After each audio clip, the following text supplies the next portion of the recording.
Tension గుండెపోటుకి దగ్గర దారి.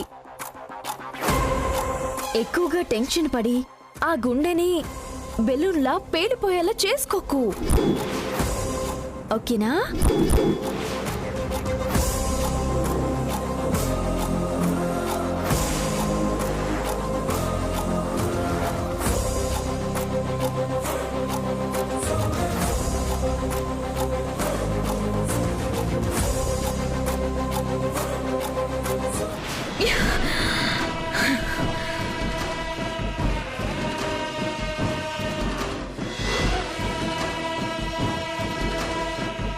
సకలా, ఈ పిల్ల కోడలు కాదు, బాగా పదునెక్కిన కొడవలి. దాని నాటు తెలివితేటల ముందు నీ అమెరికా తెలివితేటలు పని చేయవేమో అనిపిస్తోంది. నోరు మూసుకొనుండు. దీన్నే అత్త మీద కోపం అరిటాకు మీద చూపించడం అంటారు.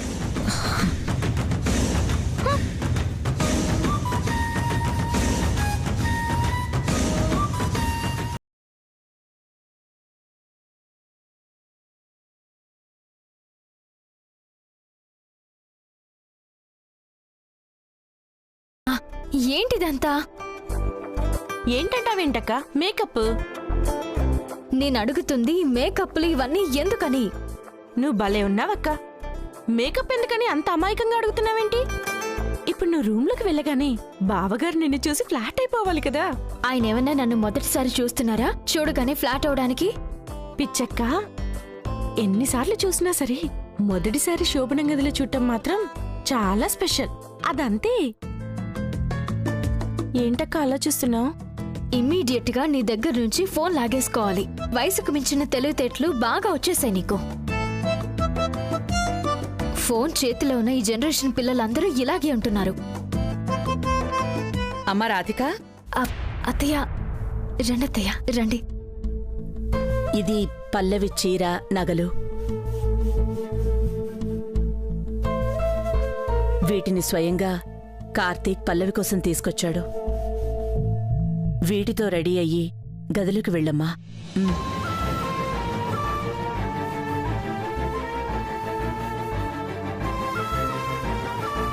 అదేంటమ్మా అలా చూస్తున్నావు?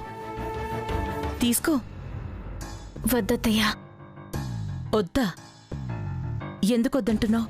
పల్లవి అక్క తాలకు ప్రతి జ్ఞాపకం ఆయనకి అపురూపం. వీటన్నింటినీ ఆయన చాలా పదిలంగా దాచుకుంటున్నారు. వీటితో నేను రెడీ అయితే ఆయనకి నా మీద చాలా కోపం వస్తుంది. లేదమ్మా, నీ రూపంలో కళ్ళ ముందే వాడికి పల్లవి కనిపిస్తుంది. పల్లవి జ్ఞాపకాలతో నిన్ను రెడీ అవ్వమని చెప్పడానికి ముఖ్యమైన కారణం ఏంటంటే, వీటిలో నిన్ను కార్తీక్ చూడగానే ఎదురుగా ఉన్నది నువ్వనుకోడు, స్వయంగా పల్లవే వచ్చిందనుకుంటాడు. పల్లవి తన కోసం మళ్లీ పుట్టి వచ్చిందనుకుంటాడు. నీతో ప్రేమగా ఉంటాడు. ఎలాగో నీతో కలిసి జీవితాన్ని పంచుకోవడానికి కార్తీక్ ఉన్నాడు కాబట్టి పల్లవి జ్ఞాపకాల ద్వారా మీ ఇద్దరి మధ్య మరింత అన్యోన్యత పెరుగుతుందమ్మా. త్వరగా రెడీ అవ్వమ్మా. అలాగే అత్తయ్య.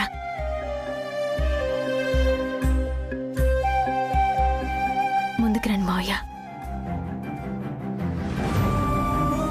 పిల్లా పాపలతో చల్లగా ఉండండి.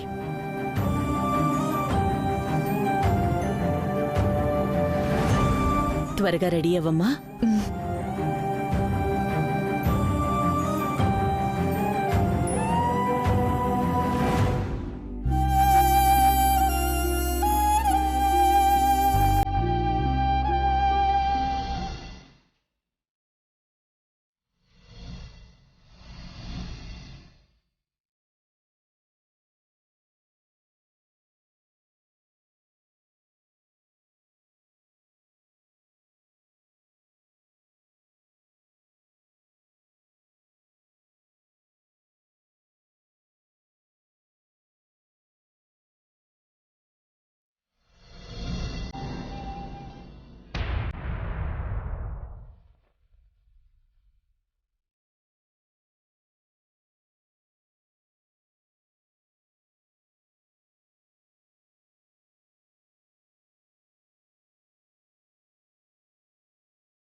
ఈ చీర ఎవరిది? ఈ చీర ఎవరిది? పల్లవి అక్కదే. నగలు?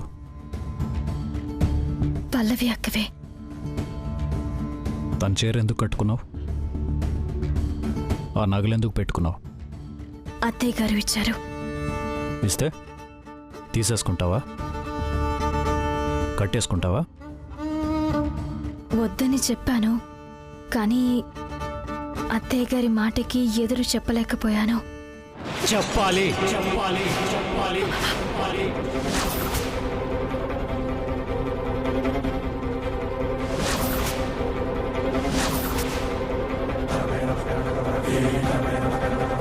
ఎందుకంటే ఇవి పల్లవికి మాత్రమే సొంతమైన గుర్తులు, తనకి నాకు మధ్య ఉన్న అపురూపమైన జ్ఞాపకాలు.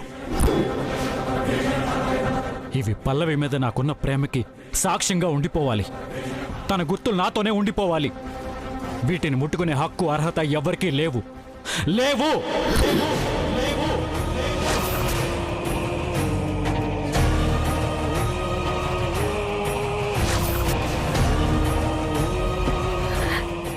నిజమేనండి, కానీ ఏంటి ఇంకా కానీ? పల్లవి చీర కట్టుకుని తన నగలు పెట్టుకున్నంత మాత్రాన నువ్వు పల్లవి అయిపోతావా?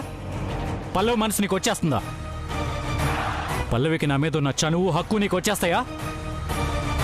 అన్నిటికన్నా ముఖ్యంగా నా హృదయంలో పల్లవి స్థానం నీకు వచ్చేస్తుందా? కొన్ని స్థానాలని ఎప్పటికీ మార్చలేం, పక్కకి జరపలేం. కానీ కొన్ని స్థానాలకి ప్రత్యామ్నాయం ఉంటుంది. ఉండదు ఉండదు ఉండదు ఉండదు ఉండదు.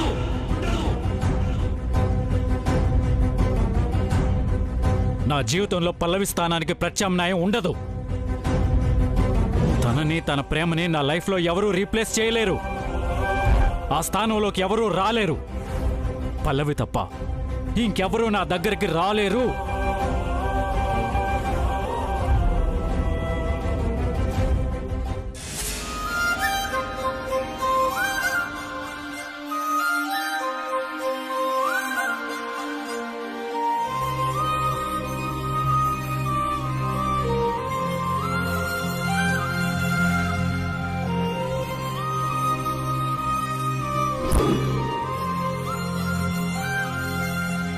రాలేరు కాలేరు అని మీరు మాటల్లో తెంచేసుకున్నంత తేలిక కాదు మన బంధం తెగిపోవడానికి.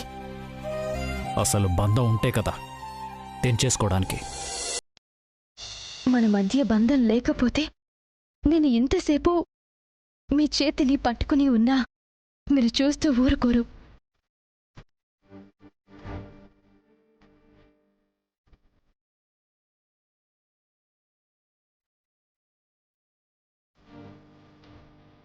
ఒక పరాయి ఆడపిల్ల మీ గదిలోకొచ్చి మీ చేతిని పట్టుకుంటే మీరు సహిస్తారా? మన మధ్య మూడుముళ్ళ బంధం ఉంది కాబట్టి, భార్యగా మీ మీద నాకు హక్కు చనువు ఉన్నాయి కాబట్టి నేను చేయి పట్టుకున్నా మీరు మౌనంగా ఉన్నారు. మన బంధం తెగిపోనిది తెంచుకోలేనిది అని చెప్పడానికి ఇంతకంటే నిదర్శనం ఇంకేం కావాలి? చూడు, నీ ప్రాణాలని నిలబెట్టడానికి నీ మెళ్ళో తాళి కట్టాను. నా దృష్టిలో అది నిన్ను బతికించే ఒకే ఒక మెడిసిన్, అంతే. మీ దృష్టిలో నన్ను బ్రతికించే మెడిసిన్, కానీ నా దృష్టిలో మీతో నా 100 ఏళ్ల బంధానికి ఊపిరి.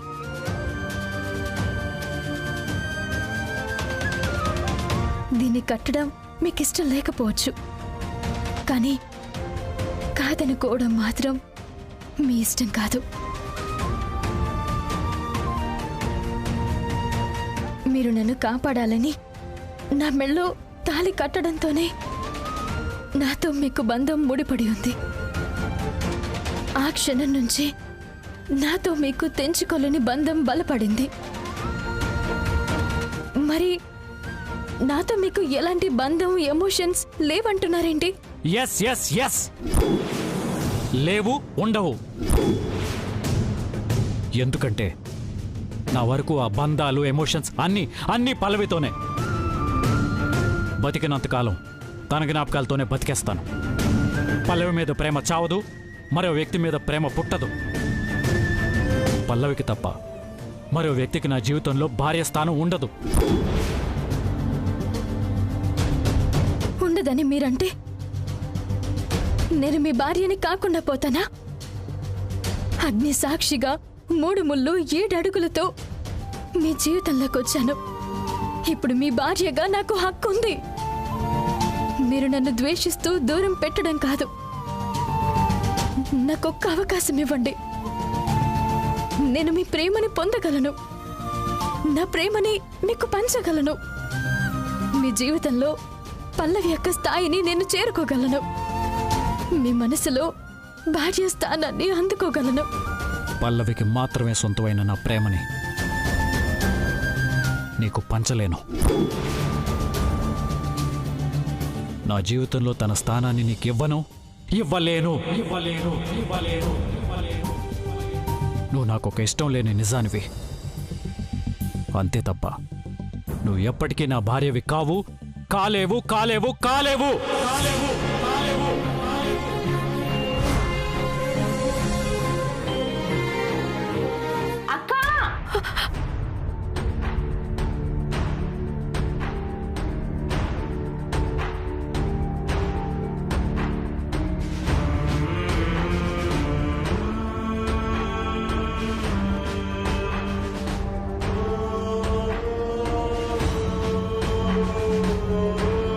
ఏంటక్క అంత సీరియస్గా ఆలోచిస్తున్నా? ఏం లేదు. నువ్వు చెప్పట్లేదు గాని ఖచ్చితంగా ఏదో విషయం గురించి చాలా దీర్ఘంగా ఆలోచిస్తున్నావు. ఏం లేదంటున్నాను కదా పూర్ణ.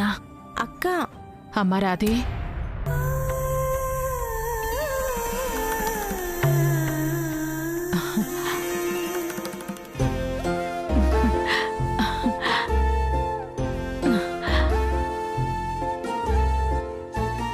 నా తల్లే, పాలకడల మీద లక్ష్మీదేవిలా ఉన్నావమ్మా. నీకు నాదిష్టే తగిలేలా ఉంది. ఓ పెద్ద కష్టాన్ని దాటిన తర్వాత వచ్చే సంతోషం సాయంత్రం నీడలా హాయిగా ఉంటుందని అంటారు. ఇప్పుడు నీ జీవితం కూడా అలాగే ఉందమ్మా. కానీ మనసులో ఏదో ఒక తెలియని బాధ, పశ్చాత్తాపం వెంటాడుతున్నాయమ్మా. బాధెందుకమ్మా? భార్యాభర్తల మధ్య ఎలాంటి దాపరికాలు, రహస్యాలు ఉండకూడదని అంటారు. జీవితాన్ని పంచుకోబోయే ముందు మనసుల్ని పంచుకోవాలని అంటారు. కానీ పల్లవి యొక్క ప్రాణం పోవడానికి నేనే కారణమనే నిజాన్ని ఆయనకి చెప్పకుండా దాస్తున్నాననే బాధ నన్ను కాల్ చేస్తుందమ్మా. రాధే, ఏంటి నువ్వు? ఎప్పుడు ఎక్కడ ఏ విషయం మాట్లాడాలో ఏమీ తెలీదా నీకు? అమ్మా, ఆ గురువారప్ప దయ వల్ల ఎవరూ వినలేదు కాబట్టి సరిపోయింది. అదే ఎవరైనా వినుంటే ఇంకేమైనా ఉందా? అయినా ఆ విషయాన్ని నీ మనసులోంచి తీసేమని ఎప్పుడో చెప్పాం కదా. మరి ఆ విషయం గురించి నువ్వింకా ఎందుకు ఆలోచిస్తున్నావు బుద్ధి లేకుండా? ఆలోచించకుండా బాధపడకుండా ఎలా ఉండగలనమ్మా? అంత తేలిగ్గా మర్చిపోవడానికి అదేమన్నా చిన్న విషయమా? నేనొక పెద్ద తప్పు చేసి ఆయన బాధకి కారణమయ్యాను. ఇప్పుడు ఆ తప్పుని దాచిపెట్టి ఆయనతో ప్రయాణం చేయలేను. అందుకే నిజం చెప్తే ఆయన ప్రశాంతంగా ఉంటారనిపిస్తుంది. నిజాన్ని బయట పెడితే నా మనసుకి ప్రశాంతత చేకూరుతుంది. అప్పుడు నీ కాపురం ఏమవుతుంది? నిజం చెప్పి నిన్ను నీ కాపురాన్ని సమస్యల్లో పడేసుకుంటావా? చెప్పమ్మా. అలా జరిగితే నీ కారణంగా నష్టపోయిన ఆ అబ్బాయి జీవితాన్ని చక్కదిద్దాలని నువ్వు పడిన తపనకి, ఆరాటానికి అర్థమే ఉంది. అతని జీవితంలోకి అడుగు పెట్టడం కోసం నువ్వు పడిన కష్టానికి విలువే ఉందమ్మా. నిజమేనమ్మా. కానీ అమ్మ రాధే, ప్రతిదీ ఆ దైవ నిర్ణయం ప్రకారమే జరుగుతుంది. ఆ రోజు జరిగిన యాక్సిడెంట్ దగ్గర నుంచి మీ పెళ్లి వరకు అన్నీ అంతేనమ్మా. ఆ దేవుడు ఎలా రాసి పెట్టుంటే అలా జరుగుతుంది, అంతే తప్ప నీ అంతట నువ్వు సమస్యల్ని కొని తెచ్చుకోకు. మరీ ముఖ్యంగా ఈ విషయం ఎవరికీ చెప్పనని నువ్వు మా మీద ఒట్టు పెట్టావు, అది గుర్తు పెట్టుకో. పల్లవి కార్ యాక్సిడెంట్కి కారణం నువ్వే అని కార్తీక్తో చెబితే అమ్మ నేను చచ్చినంతొట్టు.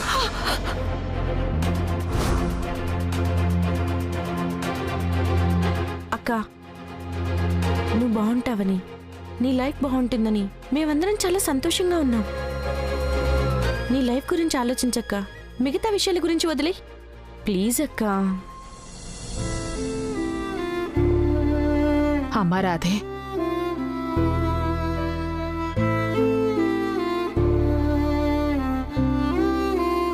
ఈ చిన్ని బాలకృష్ణుణ్ణి తల్లి చేతుల మీదుగా కూతురికివ్వాలని మీ అత్తయ్యగారు దీన్ని నాకిచ్చారు. నువ్వు గదిలోకి వెళ్ళిన తర్వాత దీన్ని మీ ఆయన చేతుల్లో పెట్టి నీ భర్త పాదాలకు నమస్కరించి ఆశీర్వాదం తీసుకో. నీ కడుపున బాలకృష్ణుళ్లాంటి పండంటి పిట్ట పుడతాడు, సరేనా? సరే అమ్మా.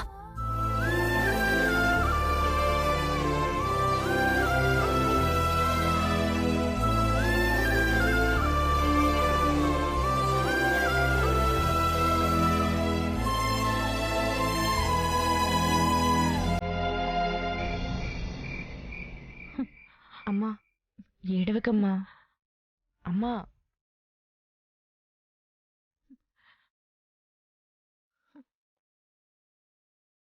అమ్మా ఏడవకమ్మా. చిన్నపిల్లల్లా ఏడుస్తారేంటి?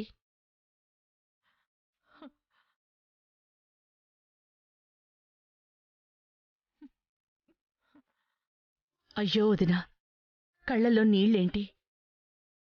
పైగా అందరూ సంతోషంగా ఉన్న సమయంలో మీరెందుకు బాధపడుతున్నారు? చెప్పండి వదినా. ఇది కూడా సంతోషమే వదిన గారు. ఈ సంతోషం మీరిచ్చిన వరం. వరం అనే కంటే కూడా భిక్ష అని అనటం సబబేమో. అయ్యో ఏంటొదినా ఆ మాటలు? అవును వదిన, నిజం. ఎందుకంటే రాధేని కన్నది నేనే అయినా దాని జీవితంలో అమ్మ స్థానం తీసుకుంది మాత్రం మీరే. ఈరోజు రాధే పెళ్లి జరిగి తనతో పాటు మేమంతా సంతోషంగా ఉన్నాము అంటే అందుకు కారణం మీరే. అవునత్తయ్య గారు, ఈ మాట అక్షరాల నిజం. కార్తీక్ కృష్ణ గారిని ప్రేమించారని నా చెల్లెలు చెప్తే అందుకు మేమందరం ఒప్పుకోలేదు. తనని బలవంతంగా వేరే పెళ్లికి ఒప్పించాం. కానీ ప్రేమించినవాడు దూరం అవుతున్నాడని తను విషం తాగి పెళ్లి పీటల మీదే ప్రాణాలు తీసుకోవాలనుకుంది. రాధేని పెళ్లి చేసుకోవడానికి ఒప్పుకున్నవాడు మండపంలో అందరి ముందు తన మీద దారుణమైన నిందలు వేసి వెళ్ళిపోతే మేమంతా చావు తప్ప మరో దారి లేని స్థితిలోకి వెళ్ళిపోయాం. మీరు బావగారిని ఒప్పించి మా అక్క మెళ్ళు తాళి కట్టించారు. లేదంటే అటు మా అక్క, ఇటు మేమందరం చచ్చిపోయి ఉండేవాళ్ళం అత్తయ్య. ఈరోజు మా చెల్లెలి జీవితం నిలబడిందన్నా, మేము ప్రాణాలతో ఉన్నామన్నా దానికి కారణం మీరే అత్తయ్య గారు.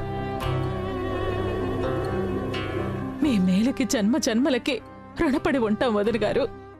వదినా, ఈ విషయంలో రాధిక మీద ప్రేమతో పాటు ఒక చిన్న స్వార్థం కూడా ఉంది.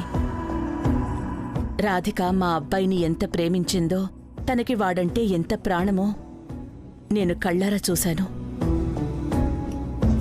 శూన్యంలో ఉన్న నా కొడుకు జీవితాన్ని రాధిక మాత్రమే వెలుగులోకి తీసుకురాగలదని నమ్మాను. అందుకే రాధికని వాడి జీవితంలోకి భార్యగా, ఈ ఇంటి కోడలుగా తెచ్చుకున్నాను. ఈ విషయంలో మీకంటే ఎక్కువ సంతోషంగా నేనున్నాను.